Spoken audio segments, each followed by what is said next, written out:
Transforme a sua vida em um ano lendo a Bíblia de capa a capa, de Gênesis a Apocalipse. Hoje eu quero fazer o convite 312 da nossa leitura. São 312 dias que nós estamos lendo. Estamos caminhando para o final, aí, chegando no final. E eu quero convidar você a abrir as Sagradas Escrituras no livro do profeta Daniel, né? Um livro que é um marco para a gente, né? A gente está chegando aí nos últimos dias da leitura. A gente tem aí mais um grande profeta que é Ezequiel e também Apocalipse, né? E Lucas, né? São esses 4 grandes livros, assim. A gente tem alguns outros menores que a gente vai ler. E aí tá faltando o quê? 53 dias, eu acho, de leitura. Então, 312 e a gente, 313, a gente já finaliza mais um livro, né? O livro de Daniel. Faltam 2 dias, além desse, a gente, lendo esse, a gente tem mais um dia para concluir esse livro. Nós vamos ler o capítulo 7, 8 e 9, né? São 3 capítulos. E se você está aqui, talvez pela primeira vez, ou mesmo que já veio aqui e está em algumas vezes lê, ou enfim, se perdeu algum dia de leitura, eu convido, né, peço que você fique até o final e você então acessa a playlist de todos esses 312 dias e também, né, o dia da leitura anterior. Esse livro tem sido muito rico na história, na profecia, né?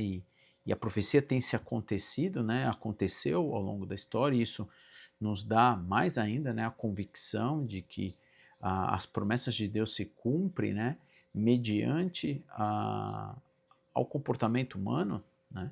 Porque existe a condicional, né? Se o homem ele se volta, se arrepende para Deus, Deus ele conta, né? A coisa vai andando, né? Nossa vida vai tomando um outro rumo, né? E Deus ele falou no passado muito por profetas, né? E o povo, em algum momento, né, do último profeta Samuel, eles queriam um rei, né? Deus falou: olha, se quiser um rei, você vai ser dominado por ele. Então, desde então, o homem aí tem essa relação, né, do mundo, do império do mundo, mas Jesus vem e cria um novo império, né, o império, o novo reino, né, o reino eterno. Mas aqui a gente então vai ler esses capítulos e a gente vai ver como que está sendo o desdobramento, né, das leituras, das profecias de Daniel. E Daniel ele já fez, né, a profecia aí dos 4 grandes reinados, né, e o último, o quinto, que é uma mistura que se cumpre até hoje, né. A Europa, na verdade, quis tentar fazer aí essa aliança e as coisas não deram, não cumpriram, né, não assumiram. Bom, capítulo 7, versículo 1 diz assim: anteriormente, durante o primeiro ano do reinado de Belsazar, rei da Babilônia, Daniel teve um sonho e visões enquanto estava deitado em sua cama. Escreveu o que havia sonhado, foi isto que ele viu. Então, a gente viu que ele já está agora no reinado do Medo-Persa, mas o que antecedeu, depois de Nabucodonosor, né, a gente viu um novo reinado de Belsazar. Belsazar também foi um pagão e tudo mais, ele acabou compreendendo, né, o verdadeiro Deus, e aí passou então agora ao Medo-Persa, né, naquele sonho de Nabucodonosor. A gente tem a cabeça, aqui o tronco, né, opa, caiu aqui, o tronco, a parte também da cintura, enfim, da cintura das pernas e também os pés, né. Deixa eu virar aqui. E então, agora, o que vai acontecer? O capítulo 7 vai retratar um pouco antes, né, do que aconteceu aí, Daniel capítulo 6, 5, 6, Mas a gente vai ver que ele teve também um sonho. E aí ele vai relatar esse sonho. Versículo 2 fala: naquela noite, em minha visão, né? Então agora ele está falando na primeira pessoa. Eu, Daniel, vi uma tempestade que agitava o grande mar, com ventos fortes que sopravam em todas as direções. Então saíram da água 4 bestas enormes, cada uma, cada uma diferente das demais. A primeira besta era como um leão, com asas de águia. Enquanto eu observava, suas asas foram arrancadas e ela ficou em pé no chão, sobre as 2 patas traseiras, como um ser humano. E lhe foi dada a mente humana. Vi então a segunda besta, e ela parecia com um urso. Levantou-se sobre um dos lados, tinha na boca, entre os dentes, 3 costelas, e lhe foi dito: levanta-se e devora a carne de muitos. Em seguida seguiu a terceira dessas bestas, que parecia como um leopardo. Tinha 4 asas de ave nas costas e 4 cabeças, e lhe foi dada grande autoridade. Então, em minha visão naquela noite, vi a quarta besta terrível, assustadora e muito forte, que devorava e despedaçava suas vítimas, com grandes dentes de ferro, e esmagava os restos debaixo de seus pés. Era diferente das outras 3, que tinha 10 chifres. Enquanto ele olhava para os chifres, de repente apareceu no meio deles outro chifre pequeno. Três dos chifres maiores foram arrancados pela raiz para dar lugar a ele. Esse chifre pequeno tinha olhos como de homem e de uma boca que falava com arrogância. Enquanto eu observava, foram colocados alguns tronos e o ancião se sentou para julgar. As suas roupas eram brancas como a de neve, e seu cabelo como mais pura lã. Sentava-se num trono de fogo, com rodas e chamas ardentes, e um rio de fogo. Brotava em sua presença milhões de anjos e o serviam, muitos milhões estavam diante dele. O tribunal iniciou o julgamento e os livros foram abertos. Continuei a observar, pois podia ouvir as palavras arrogantes do pequeno chifre. Fiquei olhando até a quarta besta foi morta e o seu corpo destruído e lançado ao fogo. Então foi tirada a autoridade das outras 3 bestas, mas elas tiveram permissão de viver por mais algum tempo.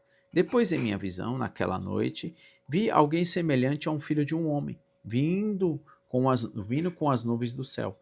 Ele se aproximou do ancião e foi conduzido à sua presença. Recebeu autoridade, honra e soberania, e para que os povos e todas as raças e nações e línguas lhe obedecessem.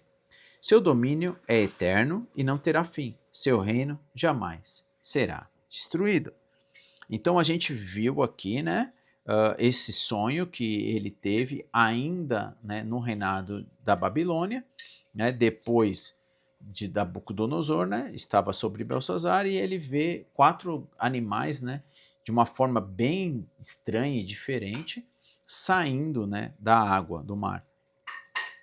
E aí ele fala que ele observa dessa última cena, né, essa cena de um grande ancião, né, sentou para julgar, roupas brancas como neve e tudo mais, e falou aí, enfim, depois no versículo 13, ele vai fazer esse relato, inclusive se você grifar, né, eu grifei a minha Bíblia, né, de versículo 13 e 14, ele vai falar dessa visão, né, daquela noite que ele viu alguém, né, semelhante a um filho de homem.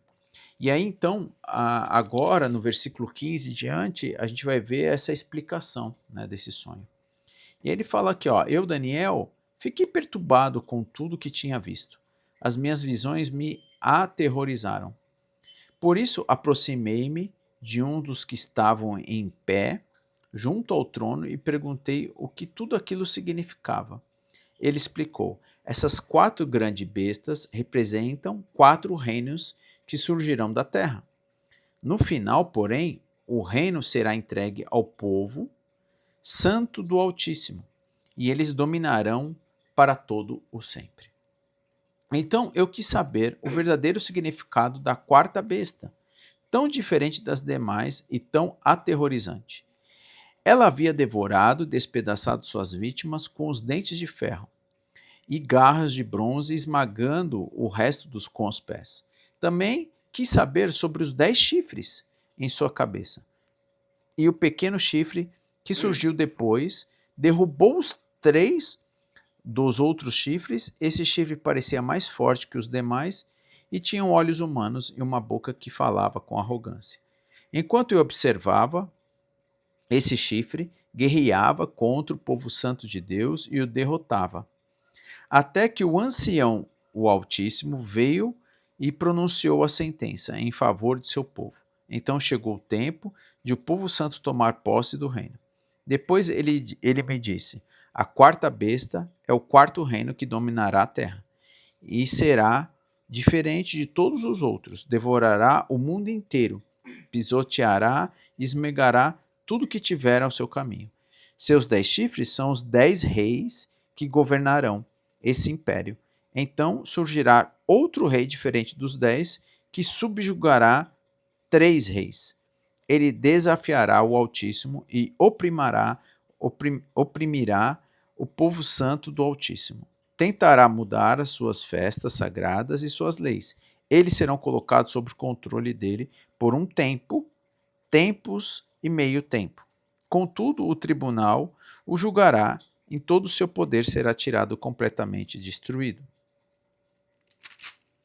Então serão dados ao povo santo do Altíssimo a soberania, o poder e a grandeza de todos os reinados debaixo dos céus.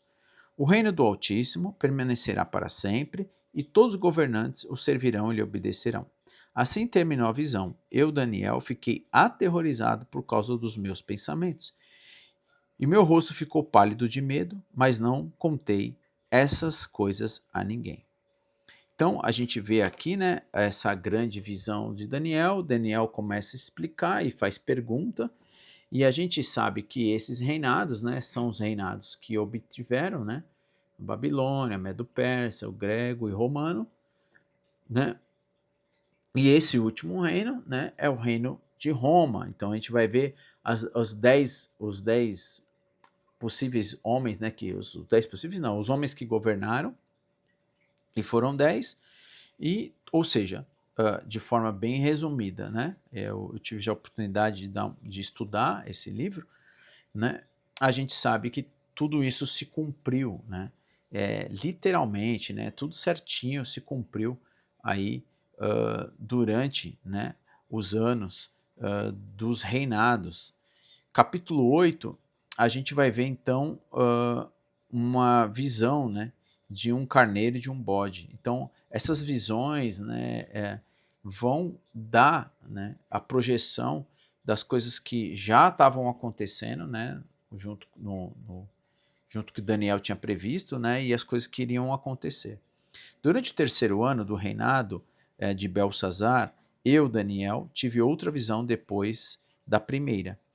Nessa visão, eu estava na fortaleza de Suzã e na província de Elão, em pé junto ao rio Ulai. Quando levantei os olhos, vi um carneiro com 2 chifres compridos, um pé junto ao rio. Um dos chifres era mais comprido que o outro, embora tivesse crescido depois do outro. O carneiro dava chifrada em tudo em seu caminho, para o oeste, e para o norte, e para o sul, e ninguém conseguia detê-lo, nem ajudar as suas vítimas. Ele fazia o que queria e se tornou muito poderoso. Enquanto eu observava, de repente, um bode surgiu do oeste e atravessou a terra com tanta rapidez que nem sequer tocou o chão. Esse bode tinha um chifre enorme entre os olhos. Foi na direção do carneiro dos 2 chifres, que tinha visto em pé junto ao rio, e avançou sobre ele, cheio de fúria. O bode atacou o carneiro furiosamente e atingiu com um golpe que quebrou seus 2 chifres. O carneiro ficou sem força para resistir. O bode derrubou e pisoteou. Ninguém foi capaz de livrar o carneiro do poder do bode. O bode se tornou muito poderoso, mas no auge do seu poder, seu grande chifre foi quebrado. No lugar dele, nasceram 4 chifres prominentes que apontava para as 4 direções da terra. Então, um dos chifres prominentes surgiu um pequeno chifre, cujo poder se tornou muito grande. Estendeu-se para o sul, para o leste e em direção da terra gloriosa.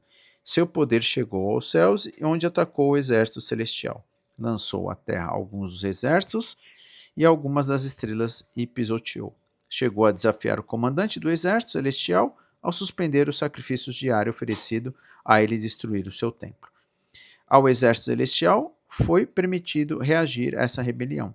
Portanto, o sacrifício diário foi interrompido e a verdade derrotada. O chifre teve êxito em tudo que fez. Então, ouvi 2 seres santos conversando entre si. Um deles perguntou: quanto tempo durarão os acontecimentos dessa visão?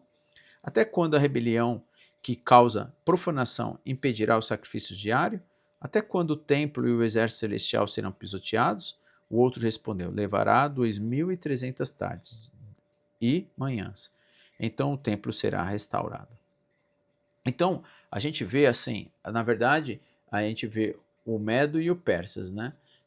O Medo era muito grande, Persa era menor, e esse chifre que era menor acabou dominando o maior e se tornou algo gigante, né? Porque é um reinado que vai se alastrar e vai pegar todo um território. Então, se você depois, né, tiver a oportunidade de se aprofundar mais nesse livro, né, você vai entender justamente esses 4 reinados que eu estou te falando, né, que veio ao longo da história, né, Babilônia, Medo, depois Persa, né, e o Persa que era menor acabou tomando o domínio, era por isso que ficou, na verdade, Medo-Persa, tinha grau de parentesco, enfim, mas se tornou algo grande, né, os persas acabaram dominando, e depois você vem o grande Império Romano, né, que dominou aí uma região, né, era o maior reino que já teve e dominou por anos, né, dizem alguns estudiosos que 400 anos. E aí, versículo 15, a gente vai seguindo o quê? Com Gabriel explicando a visão. Enquanto eu, Daniel, tentava entender o significado dessa visão, alguém me parecia... vou reler de novo. Enquanto eu, Daniel, tentava entender o significado dessa visão, alguém que parecia um homem parou diante de mim. Eu ouvi uma voz vinda do rio, ao lá e gritar: Gabriel, explique a este homem o significado da visão. Quando Gabriel se aproximou de onde eu estava, fiquei tão aterrorizado que me prostrei de rosto no chão. E ele disse: Filho de homem, você precisa entender que os acontecimentos dessa visão se referem ao fim do tempo. Enquanto ele falava, desmaiei e caí com o rosto no chão. Gabriel me despertou com um toque e me ajudou a ficar em pé.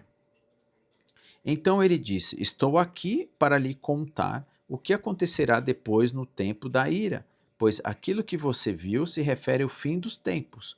O carneiro com 2 chifres representa os reis da Média e da Pérsia, como eu disse. O bode peludo representa o rei da Grécia.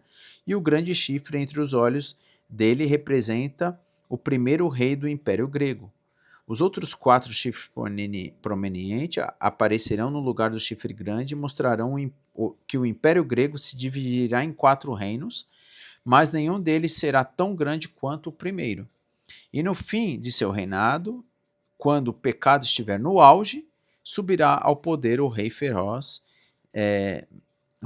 mestre de intrigas. Ele se tornará muito forte, mas não por seu próprio poder. Causará terrível destruição e terá êxito em tudo que fizer.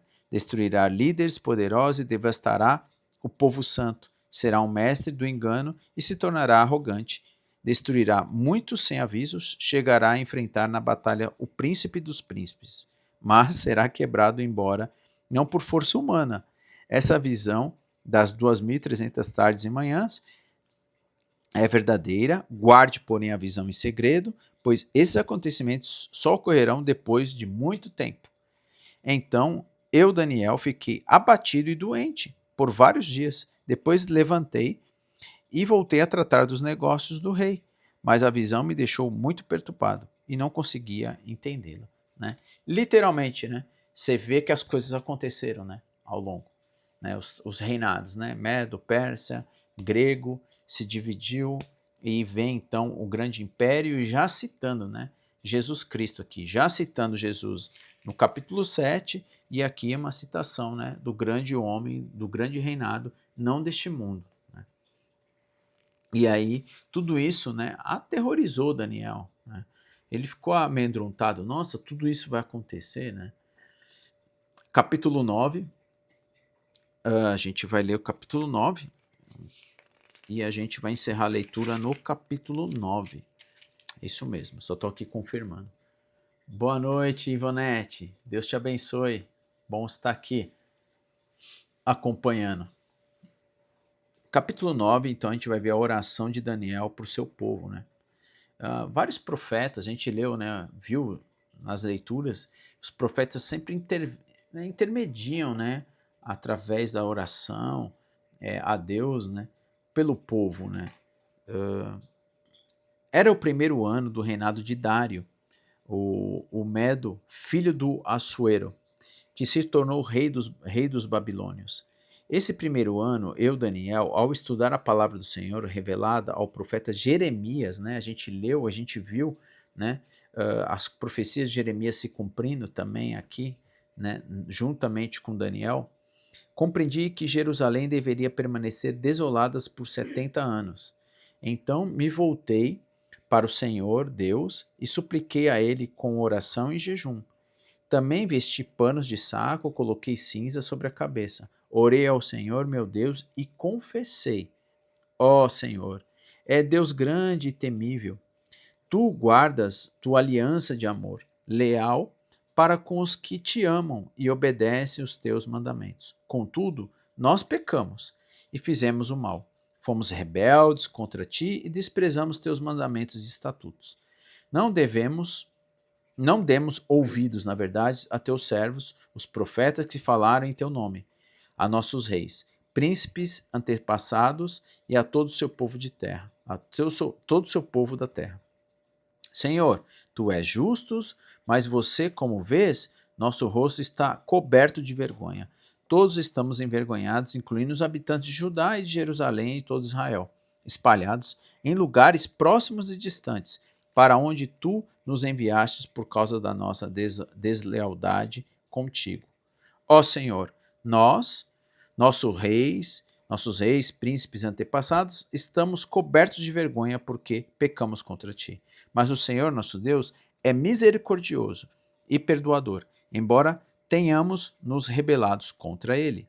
Nós não obedecemos ao Senhor, nosso Deus, pois não seguimos as leis que ele nos deu por meio de seus servos e profetas.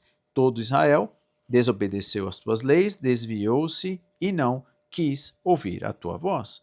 Por isso, agora, as maldições solenes e os juízos, escritos na lei de Moisés, servo de Deus, foram derramados sobre nós por causa dos nossos pecados.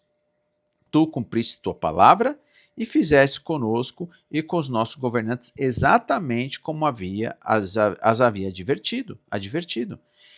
Nunca houve calamidade tão terrível quanto a que aconteceu em Jerusalém. Todas as maldições escritas contra nós na lei de Moisés se cumpriram. E, no entanto, não quisemos buscar a misericórdia do Senhor, nosso Deus. Não nos afastamos dos nossos pecados, nem reconhecemos a sua verdade. Portanto, o Senhor trouxe sobre nós calamidade que havia preparado. O Senhor, nosso Deus, foi justo em fazer todas essas coisas, pois não nos obedecemos. Ó Senhor, nosso Deus, tu trouxestes honra duradoura para o teu nome ao resgatar teu povo do Egito, com grande demonstração de poder, mas nós pecamos e estamos cheios de maldade.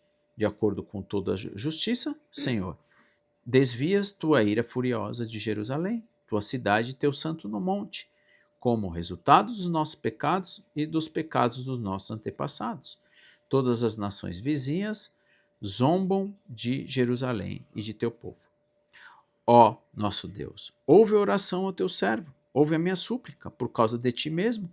Senhor, volta a olhar com bondade para o teu santuário desolado. Ó meu Deus, inclina-te e ouve-me. Abre os teus olhos e vê a nossa desolação. Vê como as cidades que levam o teu nome, estão em ruínas. Fazemos esta súplica, não porque merecemos, mas por causa da tua misericórdia. Ó Senhor, ouve, ó Senhor, perdoa. O Senhor atende e nos age. Por causa de ti mesmo, não te demoraremos, ó meu Deus, pois o teu povo e a tua cidade carregam teu nome. Então, é interessante, né? A primeira coisa, né? Daniel, ele reconhece, né? Ele reconhece todo a maldade, todo o pecado, toda a desobediência, né? Todo o paganismo, tudo que Jeremias já havia falado e os seus antepassados, né? Até a lei de Moisés, ele agora vai fechando aqui, né? É parte, né? A gente está na parte, na metade do capítulo 9. Ele reconhece tudo que Deus fez, né? Desde a libertação, né, do povo do Egito, nas leis de Moisés, ou seja, e é interessante que ele tirou um tempo para ler, né, para estudar, né? Você viu aqui no capítulo 9, no começo? Então, estudar, isso deu alusão, ele entendeu o quanto ele, né, e todo o povo estava errado e o quanto Deus tinha razão de fazer tudo aquilo, né? Obviamente que ele estava suplicando. E é interessante que aqui no reinado de Daro, né, do Medo-Persas, eles vão permitir que o povo retorne, né, para Judá, para Jerusalém. E isso já era também uma permissão de Deus, né? Se o homem se converte, se arrepende, entende, Deus faz, né, não cumprir aquilo que ele realmente quer disciplinar o homem, né? Então, você vê aqui, né, essa grande oração de Daniel, e por diversas vezes, né, Daniel repete: pecamos, pecamos, pecamos, reconhecemos, o Senhor tem razão, nós pecamos. Então, se você quer estar diante de Deus, reconheça como Daniel, né? Nós precisamos reconhecer que somos pecadores, né? E devemos nos arrepender, né? Que é aqui a oração de arrependimento, de compreensão, né? De ele entender o todo, né? O todo, o quanto eles erraram, falharam aí no andar, né? Das suas vidas, né? E aí, agora a mensagem de Gabriel a respeito do ungido. Ele vai continuar no capítulo 9, versículo 20, fala: continuei a orar e a confessar meu pecado e o pecado do meu povo, Israel, suplicando ao Senhor meu Deus por Jerusalém e no seu santo monte. É interessante, né, que a palavra de Deus diz assim: todos pecaram, todos, não tem um sequer. Só existe um homem que não pecou nessa terra, que pôs o pé aqui, o próprio Deus, né, a divindade, Jesus Cristo, né, o escolhido, o ungido. Então, ele até reconhece. Não é porque ele era um homem muito perto de Deus e tudo mais, né, que orava 3 vezes, a gente viu, né, mas ele reconhece isso. Enquanto eu orava, Gabriel, que eu tinha visto na visão anterior, veio a mim depressa na hora do sacrifício da tarde. Ele explicou: Daniel, vim dar-lhe percepção e entendimento. Assim que você começou a orar, foi dada uma ordem. Agora estou aqui para lhe dizer qual foi essa ordem, pois você é muito precioso para Deus. Ouça com atenção para entender o significado de sua visão. Olha que interessante, né?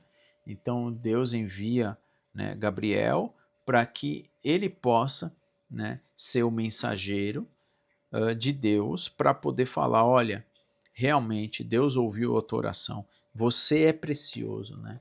Então nós somos preciosos, né? Quando nós nos curvamos e oramos a Deus de forma sincera, né? Deus, ele vê, né? Ele percebe, né? Ele vê o coração de um homem, né? Um homem arrependido, um homem que confessa, um homem que quer chegar diante de Deus, né? E se humilhar, reconhecer.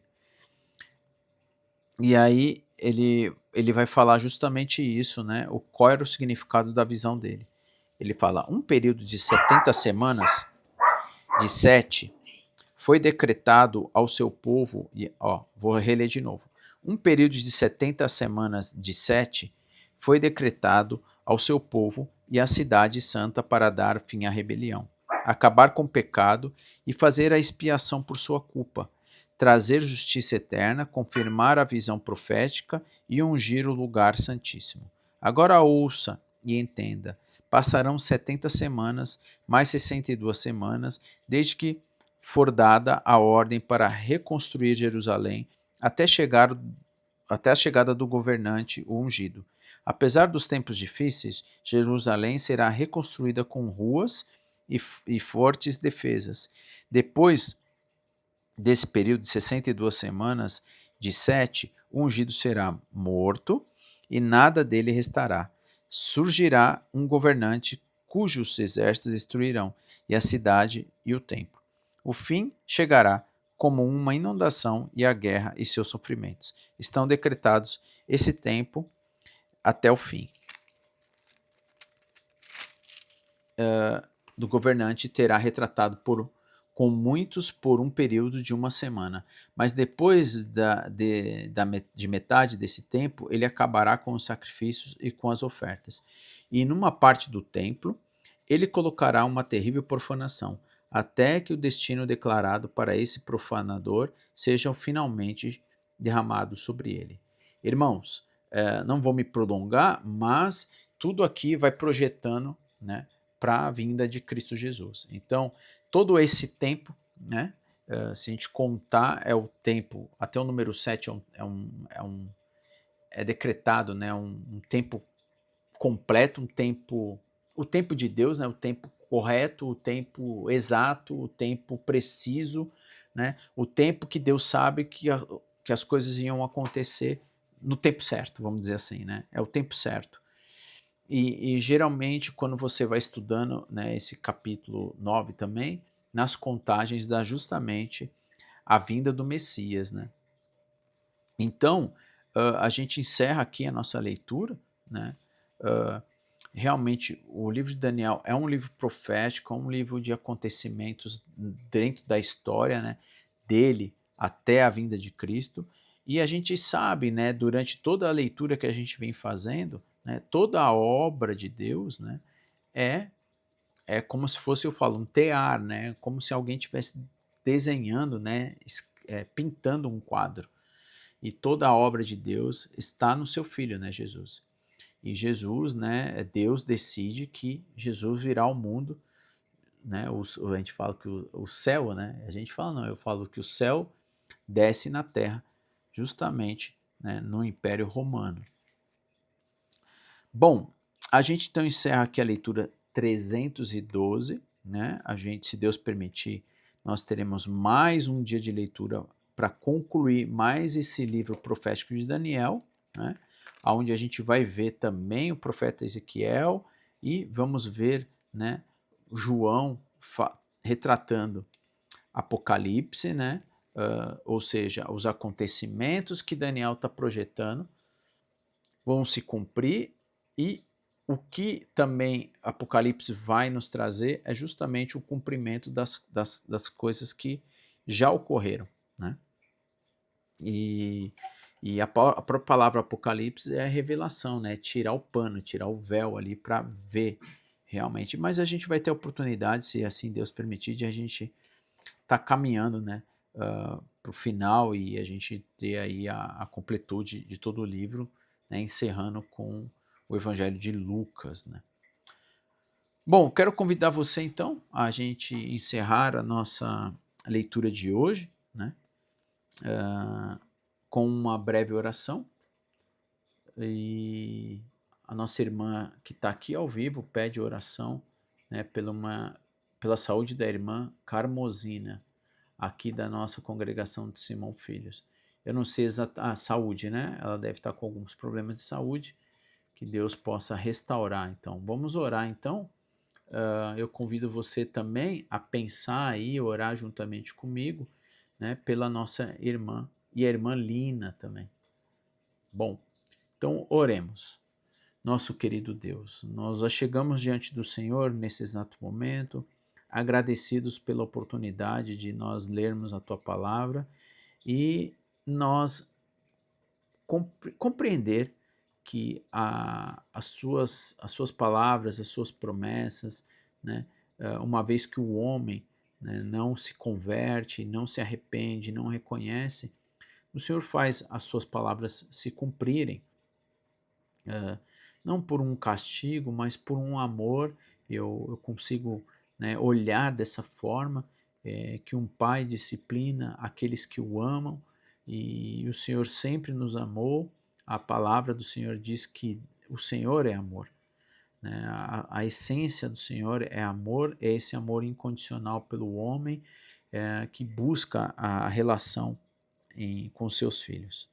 Nos queremos reconhecer e nos trazer cada vez mais fé e convicção de que tudo que Daniel recebeu do Senhor se cumpriu.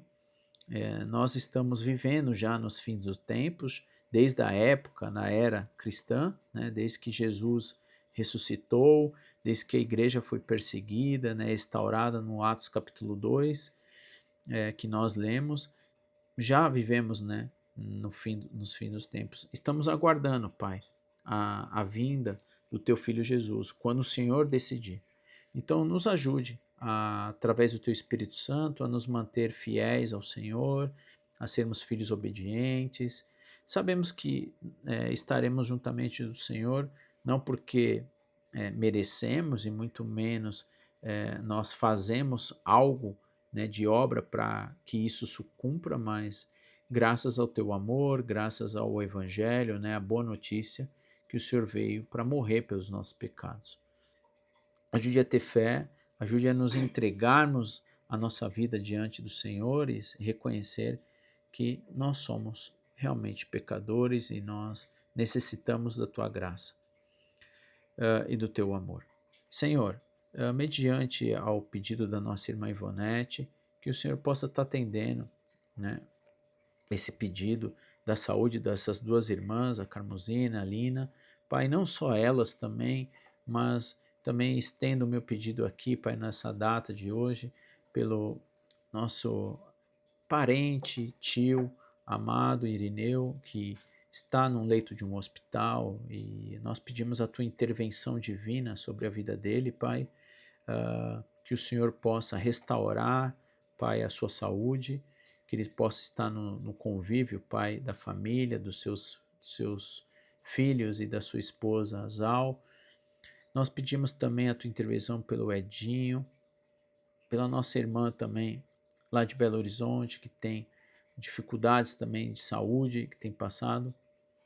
Pai, nós sabemos que tantas outras pessoas que estão no leito do hospital, precisando do Teu milagre, Pai.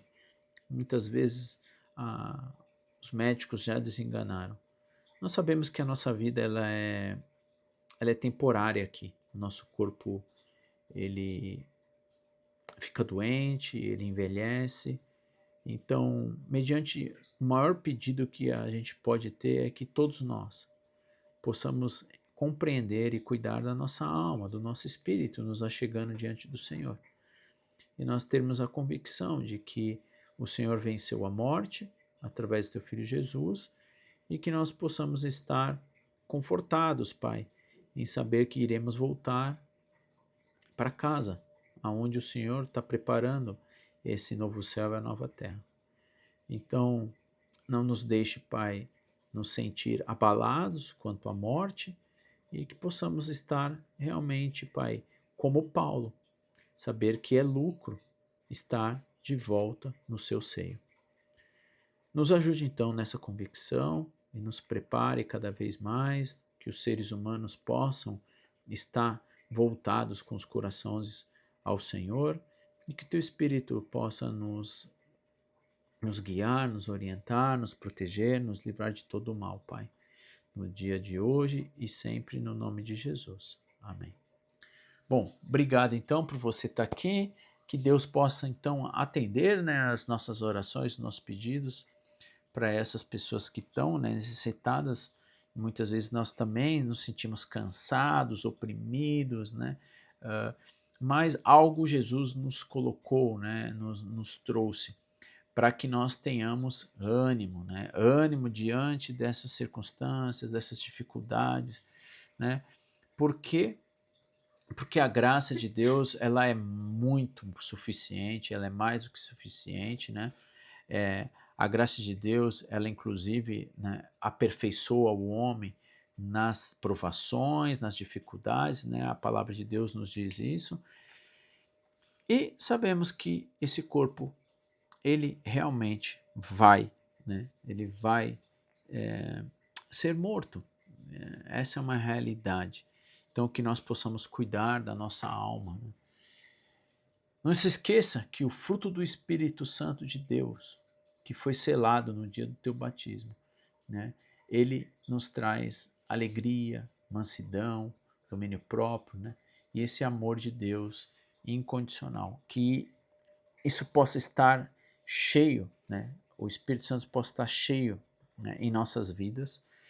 E sabemos que isso provém da palavra, né? É como é bom a gente estar aqui lendo a palavra de Deus, nos enchendo de Deus, ouvindo Deus falar conosco. Que Deus te abençoe. E você que ficou aqui comigo até o final, você vai ter 2 cards aqui na tela. Um te leva à leitura do dia 311, né, da leitura anterior, e o outro te leva à playlist desses 312 dias de leitura. Você está aqui pela primeira vez? Ou ainda, né, não se inscreveu no canal? Você clica na minha imagem aí no meio, se inscreve, ativa o sininho de forma gratuita. Você pode deixar seus comentários. Se você gostou desse vídeo, você deixa o seu joinha também. E convida mais pessoas para poder participar conosco dessa leitura. Que Deus possa estar te protegendo, me protegendo e nos guiando, né, no decorrer da leitura. E se Deus permitir, amanhã estaremos aqui concluindo mais um livro. Deus te abençoe, obrigado você que está aqui ao vivo, né, Ivonete, seguindo. Que Deus te guarde, que tenha uma excelente noite. Tchau, até amanhã, se Deus quiser.